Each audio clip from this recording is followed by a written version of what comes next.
네, 워싱턴이 국제뉴스 책임져 주시는 선재규 선임기자 나와 계십니다. 어서 오십시오. 안녕하세요. 네, 오늘 첫 번째 이야기는요. 미국과 유럽연합이 인공지능 반도체 제조에 사용되는 기존 유해 화학물질, 이 과불화합물, 이 대체제를 모색하는 것으로 추진되고 있다. 뭐 이런 보도가 있네요. 이게 영원한 화학 물질로도 불리는데 이 방수성이 아주 뛰어나다고 합니다. 네. 그래서 반도체를 비롯한 여러 산업에서 널리 활용되어 왔는데 문제는 쉽게 분해되지 않기 때문에 그 인체에 쌓이면 이게 이제 유해하고 환경에도 문제를 주는 그런 물질입니다. 그래서 네. 이제 미국하고 유럽연합이 규제에 그동안에 고심을 해왔는데 이번 현재 시간으로 이제 목요일 날 벨기에에서 무역기술 협의회가 열렸을 겁니다. 그런데 여기서 인공지능을 활용해서 이 대체물을 개발한 거를 추진을 모색한 걸로 그렇게 외신이 앞서 전했습니다. 네.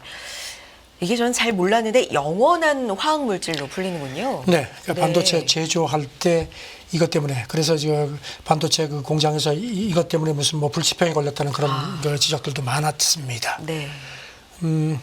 이번 미국하고 유럽연합 간 무역기술협의회에서는 또 하나의 또 핵심 과제가 핵심광물협정 이거를 이제 체결을 하는 건데 그 양쪽 간에 좀 문제가 있습니다. 왜냐하면 미국의 인플레 감축법 이게 유럽연합이 미국에 수출하는 전기차 보조금에 차별을 한다는 그 유럽연합 쪽에 불만이 있어가지고 이거를 이제 조정을 해왔는데 잘 안 되는 모양입니다. 그래서 지금 로이터 보도를 보니까 어떤 대안을 모색하는 것 같습니다. 나미비아, 우크라이나, 뭐 카자흐스탄, 우즈베키스탄 같은 광물 자원이 풍부한 나라들하고 화상 강력 회담을 열어서 이른바 핵심 광물 동맹을 만드는 쪽으로 이렇게 우회하는 그런 것도 논의를 할 것 같다는 게 블룸버그 보도입니다. 네, 다음 얘기는 이 옐런 장관의 중국 방문 이야기로 이어가 보겠습니다. 어떤 의제들이 좀 나오고 구체적인 얘기들이 나오는지 관심이 모아졌었는데 좀 상당히 긴 기간 그래도 중국에 머물잖아요. 옐런이 어제 출발을 했고요. 네. 9일까지 한 일주일 정도 상당히 오래 가 있습니다. 네. 이제 가는 길에 앵커리지에서 기자들을 만났는데 세금 보조금이라든가 이런 미국의 전기차, 태양전지, 전기 배터리 산업을 육성하는 노력은 계속할 거다. 선을 분명히 그었습니다. 그러면서 늘 했던 얘기, 중국이 이 분야에서 대규모 투자, 보조금 같은 걸 줘가지고 과잉 생산하는 문제, 이걸 거듭 얘기를 했습니다. 이것 때문에 뭐 미국도 물론이고 멕시코, 유럽, 일본 같은 여러 나라들도 상당히 압박을 받고 있다는 점을 상기시켰고요. 네.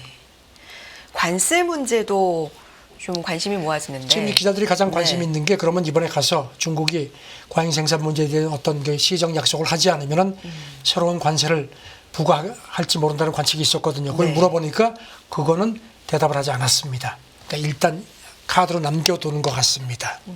9일까지 중국에 머물면서 허리펑 이 사람이 이제 중국 경제 이제 최고 실무 총책으로 돼 있죠. 부총리, 그다음에 재정부장, 그다음에 인민은행 총재 같은 경제금융계의 핵심 인사들을 두루 만날 걸로 관측이 됩니다. 네. 20여 개 주가 또 중국을 겨냥해서 외국인 토지 구매를 제한하기 위한 새로운 법을 추진한다. 미국 얘기인데요. 이 얘기로 좀 넘어가 볼까요? 미국 정치 매체 폴리티코 보도인데요. 네. 작년 같은 경우에 이미 15개 주가 외국인 토지 보유를 제한하거나 금지하는 법을 제정을 했고요. 그다음에 이제 올해도 한 20여 개 주가 비슷한 조치를 지금 검토를 하고 있거나 기존 법을 손질한다는 겁니다. 그런데 이제 이 주들의 대부분 상당수가 공화당이 이제 주정부라든가 주의회를 장악하고 있는 지역이라고 합니다. 법의 구체적인 내용이 뭘까요? 이게 이제 이른바 미국하고 적대 관계인 나라, 러시아, 북한, 이란, 베네수엘라, 쿠바 이런 데인데 실상은 중국을 겨냥한 네. 거라는 겁니다. 그래서 이제 아시다시피 지금 트럼프도 그렇고 뭐 바이든도 그렇고 중국 때리기에 지금 뭐 경쟁적으로 지금 나서고 있거든요. 그래서 이제 그런데 공화당도 주 차원에서 이런 중국 때리기를 이게 박차를 가하는 그런 걸로 이제 선거를 의식한 것 같습니다. 네.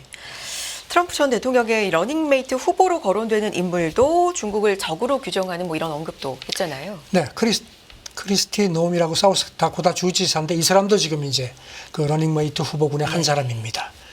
지난달 미국 하원 농무위원회 가서 중국을 적이라고 딱 아주 못 박으면서 그들이 우리 식량 공급망을 계속 사들이고 있다.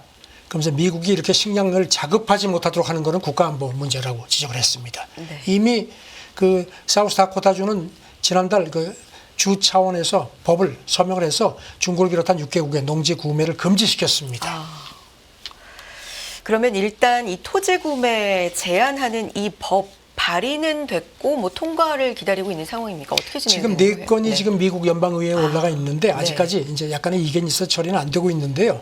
지금 이렇게 중국을 딱 중국 사람들이 미국에서 그 토지를 사지 못하도록 하자는 사람들의 주장은 지금 그 재무부 산하 외국인 투자심의위원회가 있기는 한데 거기서 이제 중국이 뭔가 뭐 미국 기업에 투자하거나 이런 걸 이제 심사를 하는데 그쪽의 심사 포인트가 이를테면 뭐 특정 공항이라든가 항구, 군사시설 인근 지역 같은 이렇게 범위가 너무 좁다는 겁니다. 네. 그래서 중국 사람들이 그 허점을 파고들어서 땅을 많이 사는데 그걸 막아야 된다 이런 얘기인데 여기 대해서 좀 너무 과하다는 지적들도 많습니다. 그러게요. 일각에서는 과잉 조치다라는 얘기도 좀 나오고 있는 것 같은데 그런 입장도 전해주실까요? 그 폴리티코 보도를 보면요, 그 이게 그런 뭐 국가안보 얘기를 하는데 사실상 현실적인 그 외국 사람들이 땅을 사는 걸 보면 그 정도까지 이렇게 걱정할 정도는 아니라는 겁니다. 미국 농무부 집계를 이용을 했는데 작년 같은 경우에 지금 외국인들이 작년에 이제 미국 농지를 보유하고 있는 비율이 3% 정도밖에 안 된다는 겁니다. 캐나다, 네덜란드가 가장 많고 중국 같은 경우는 보유율이 전체 외국인이 갖고 있는 거에 그러니까 미국 농지의 0.03%. 그러니까 너무 지금 호들갑을 떠는 거 아니냐는 그런 지적입니다. 네. 주미 중국 대사관 쪽에도 관련돼서 언급이 있었다고요? 대사관 대변인이 네. 이런 그 법에 대해서 국가안보 개념을 너무 넓게 정의해가지고 이런 걸 막 정치화하는데 이렇게 되면은 누가 미국을 믿겠느냐 이런 식의 비판을 했습니다. 네. 그리고 이제 미국 하원이 중국 특위가 있는데 여기 그 민주당 간사도 비슷한 얘기를 했습니다. 지난달 그 농무위 청문회에서 이런 표현을 썼습니다. 치료가 질병보다 나쁘면 말이 되겠느냐. 그러면서 미국 전역에 지금 한 10개 정도의 법이 중국 사람들이 이렇게 땅을 사는 걸 겨냥을 하고 있는데 그러자면은 공산당이 배후에 있는지 그다음에 이 토지가 민감한 시설 인근에 있는지 이런 걸 좀 구체적으로 봐서 해야지 무조건 중국 사람들은 안 돼 하는 거는 말이 안 된다. 이렇게 또 지적을 했습니다. 알겠습니다. 관련된 법안 또 어떻게 처리가 되는지 또 반대하는 목소리도 좀 많아서 관련된 흐름 계속해서 좀 지켜보겠고요. 다음 얘기 넘어가 봅니다. 이번 주 뉴델리에서 열리는 회동이 있는데요. 인도가 최근에 러시아 유가 상한제 실행에 협조하는 쪽으로 유턴한 점을 여기에서 좀 부각시킬 것이다. 유가에 대한 얘기인 것 같은데요. 잠깐 배경 설명드리면 네. 인도가 그동안에 러시아가 막 그 제재 걸리니까 이제 상한이 있죠. 지금 그러니까 이제 대폭 가격을 떨어뜨려 가지고 이제 하니까 이제 중국, 인도, 뭐 파키스탄 이런 데서 얼씨군 하고서 많이 사왔거든요.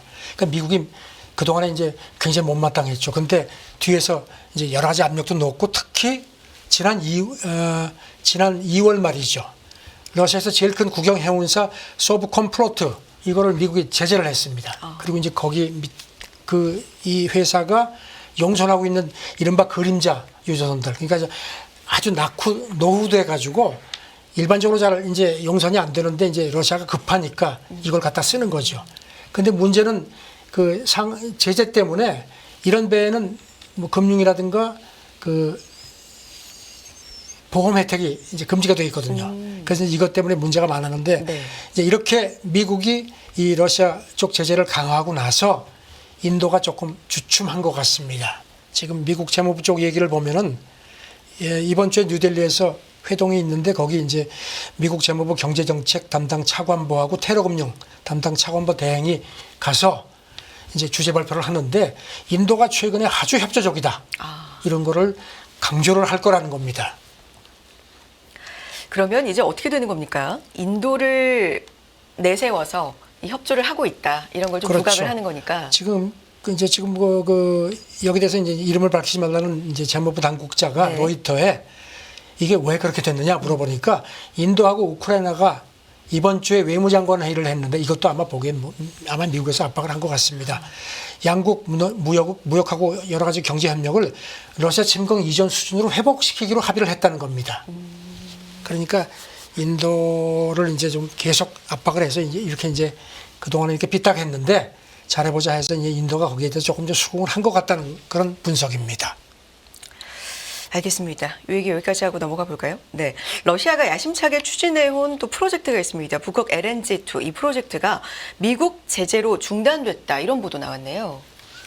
미국이 그동안에 뭐 이제 아까 러시아 국영 유조선 그 해운회사 제재한 것도 여기 연계되는 것 같습니다. 북극 LNG2 프로젝트를 아주 그냥 야심차게 추진을 해왔죠. 왜냐하면은 유럽에 팔지를 못하니까 이제 이쪽으로 이제 석유를 못 파니까 이제 LNG 쪽을 이제 러시아도 해가지고 한 2030년 되면 이제 러시아가 이제 그 세계 시장의 공급을 대폭 늘리려고 하니까 미국도 지금 LNG 시장 확대에 지금 이제 박차를 가고 있거든요. 그래서 이제 러시아가 이 북극 LNG2 프로젝트를 작년 12월부터 가스 생산을 시작을 했습니다.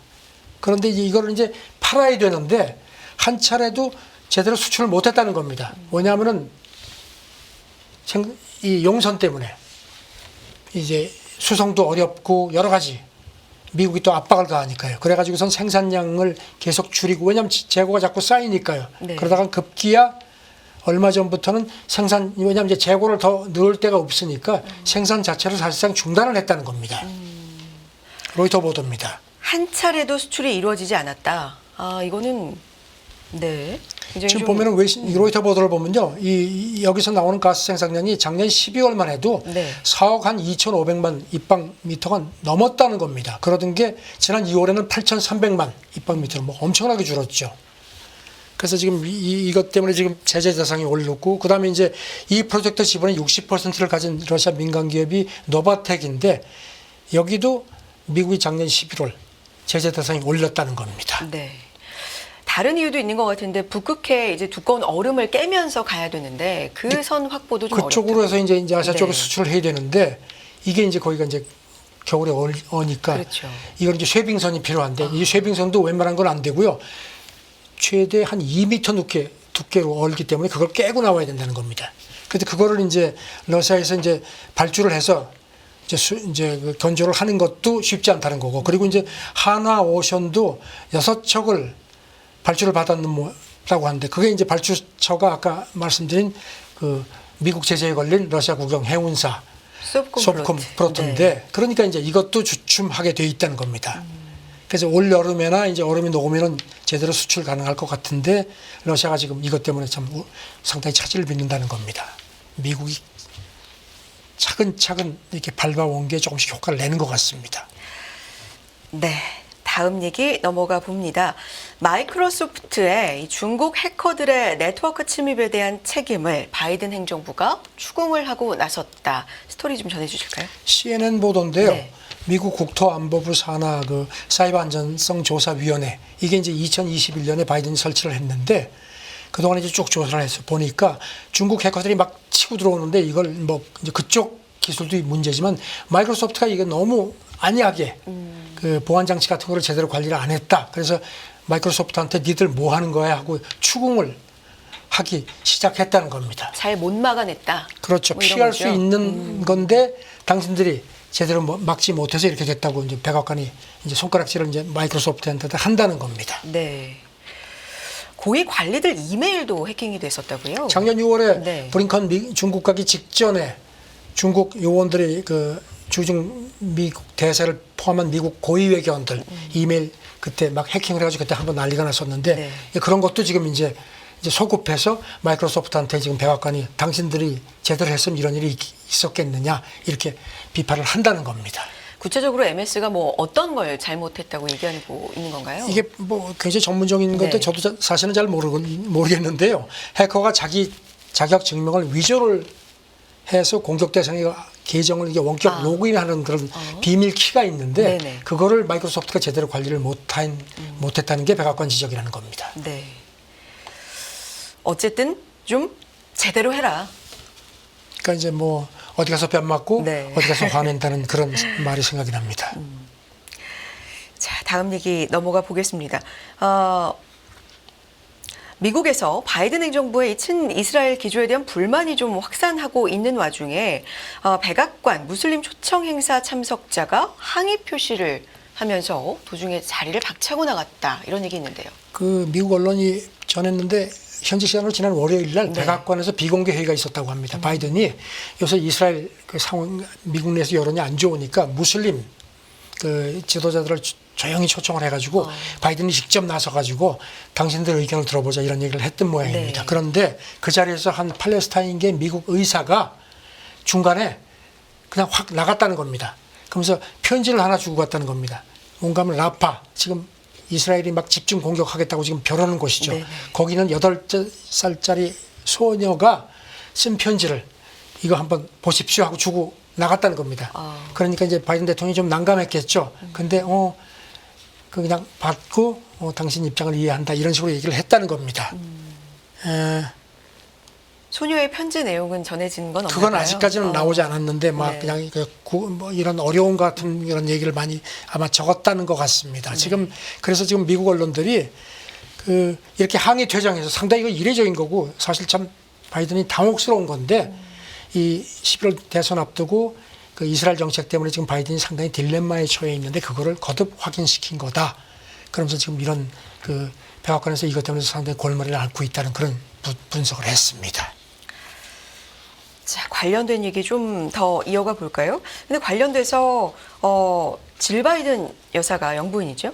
남편 이스라엘 지원에 이제 그만 뭐 이런 의사 표시를 했다고 하는데. 그거 하기 전에 조금 네. 전에 네. 백악관 그 존 커비 국가안보소통보좌관이 브리핑을 했습니다. 네. 그런데 보니까 바이든 대통령이 네타냐후와 어제 통화를 했는데 당신 이렇게 하면 안 된다.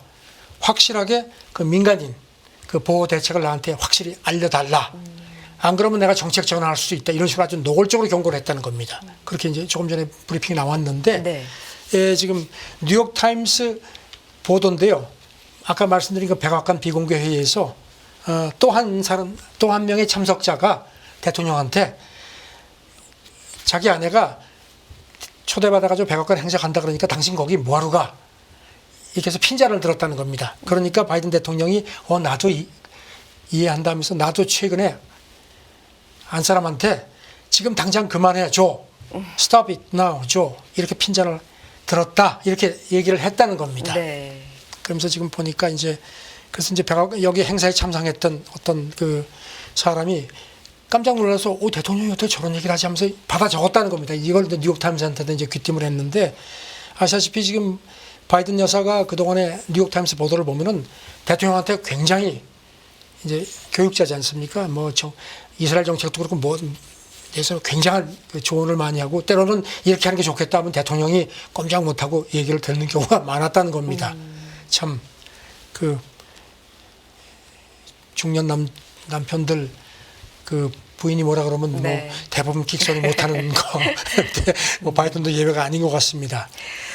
그렇군요. 다음 얘기 좀 넘어가 볼까요? 일단 속보로 전해진 얘기도 뭐 네타냐후 통화 전해주셨고 다음 얘기 이제 시간 관계에서 마지막으로 좀 넘어가 보겠습니다. 영국에서 노숙인 악취 처벌 입법 논란이 있는데 어떤 스토리입니까? 1800년대 네. 불황자법이 제정된 게 있는데 이게 이제 뭐 불황자들이 막 그냥 소란을 피우면 이제 경찰이 이렇게 이제 뭐 이걸 이제 뭐 체포하거나 할 수 있는 건데 이게 좀 너무 오래돼서 이걸 이제 최근에 바꾸려는 법을 지금 이제 추진을 하는데 여기 보면 이제 문제가 네. 노숙자가 뭐 쓰레기를 막 버리고 해서 냄새가 막 악취를 풍기면 그것도 체포할 수 있는 근거가 된다는 겁니다. 그런 내용이 들어가 있으니까 이제 여기 대해서 지금 논란이 많습니다. 아니 노숙자가 뭐 제대로 씻지도 못하고 하는데 그걸 냄새 난다는 이유 때문에 체포를 한다? 네. 이건 너무 심한 거 아니냐.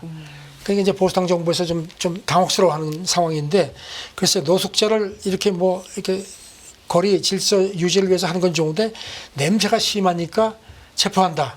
이건 좀 심한 것 같습니다. 관련돼서도 좀 찬반 논쟁이 있나 봅니다. 현지에서. BBC 보도를 보면 네. 뭐 심지어는 보수당 그 쪽에서도 그 노동당 의원 얘기가 지금 폭력 급증, 치안 신뢰가 이런 거 고치는 게 시급한데 이건 거꾸로 가는 거 아니냐. 정신 차려라 하는 얘기인데 글쎄요. 총리실 대변인이 낡은 법을 고치라는 거다. 논란 취지와는 전혀 다른 거라고 얘기를 하는데 상당히 좀 곤혹스러운 표정을 짓고 있습니다. 그렇군요. 힘으로만 할 수 있는 건 아니죠. 네. 여기까지 국제뉴스 정리 듣겠습니다. 워싱턴이 선재규 선임 기자 함께했습니다. 오늘 말씀도 고맙습니다. 네, 감사합니다.